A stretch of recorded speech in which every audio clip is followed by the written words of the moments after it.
Have you ever wondered what makes people special? Have you ever questioned yourself and said, I don't have what it takes to be special?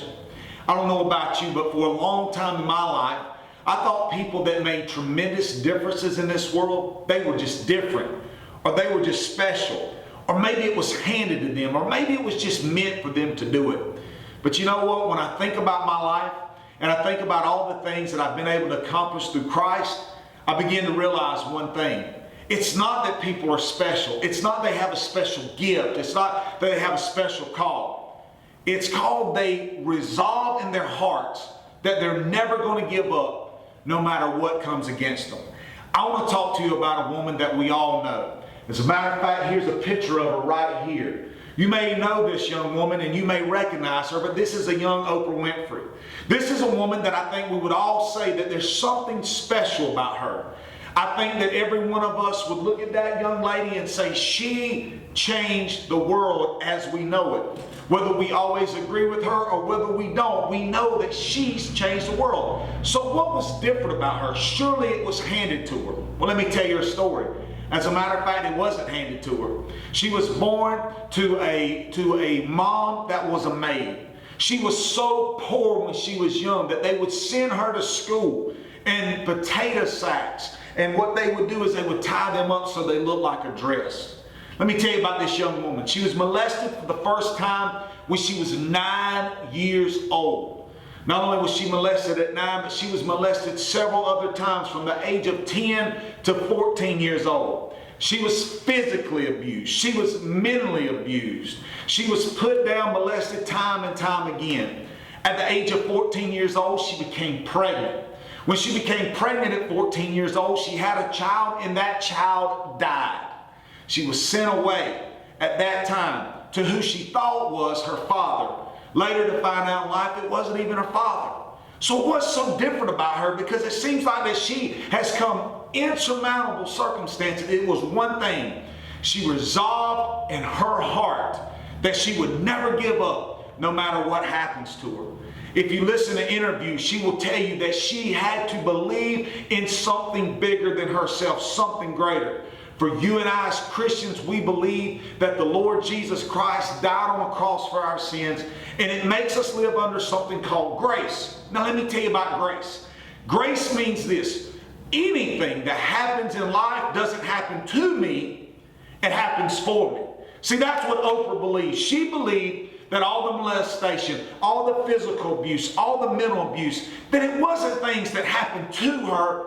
As a matter of fact, it was something that happened for her. Because of those events, because of those trials, because of the mess that she went through, she began to get empathy. See, most people, they want sympathy, but not Oprah. Oprah had empathy. The problem with people today is when we tell our stories, we want people to say, poor you. We want people to say, I'm so sorry you went through this. I'm so sorry you went through that. But Oprah didn't feel sorry for herself because she resolved that she was going to make a difference in this world.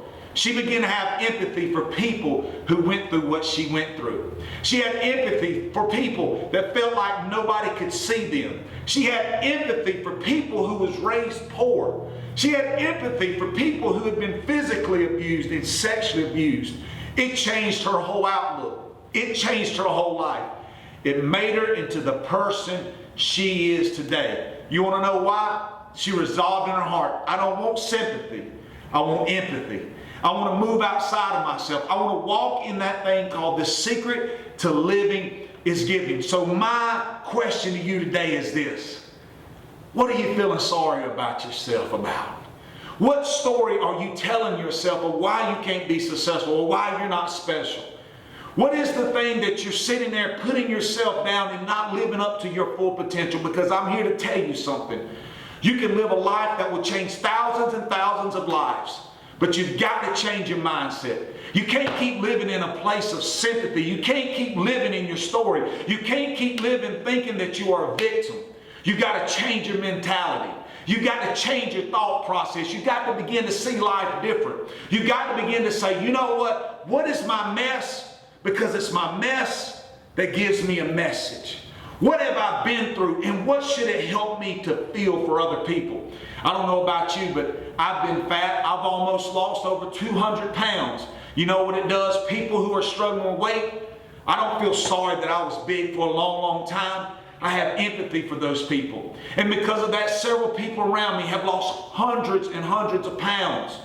Let me tell you, when I was a child, I was never physically abused, but I was mentally abused. It's why I have a heart for people. It's why I love people. It's why I'm making this video today, reaching out to people, because I understand there are people out there, you've been told what you can't do. You've been told you're not special. You've been told that you can't make it. And I don't want that to be the circumstance or situation for you.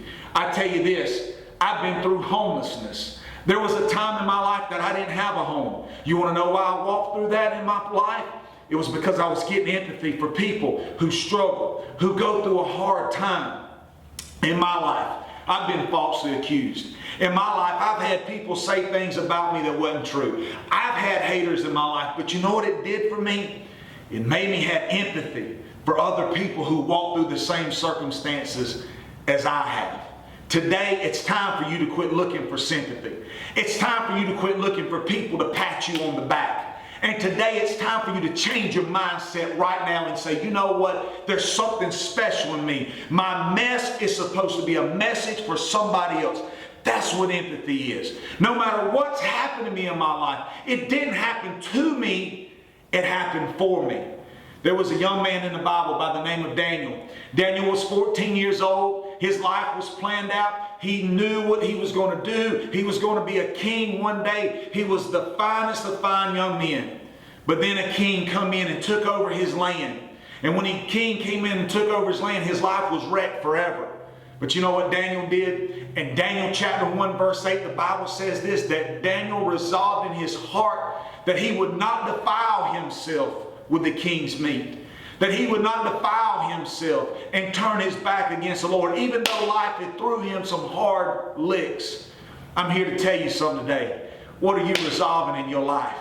What is it in your life that you've resolved to say, I'm not going to live in my story anymore. I'm going to live under grace. I'm not going to live under the story that my parents told me I'm not good enough. I'm not going to live in the story that because I didn't graduate college, I can't make a huge difference. I'm not going to live in my story because of abuse, then I'm always a victim. I resolve in my heart today that because of what Christ did for me, I am a free man. And whatever I put my heart to, that is what I can do. Today I challenge you. Get over the sympathy.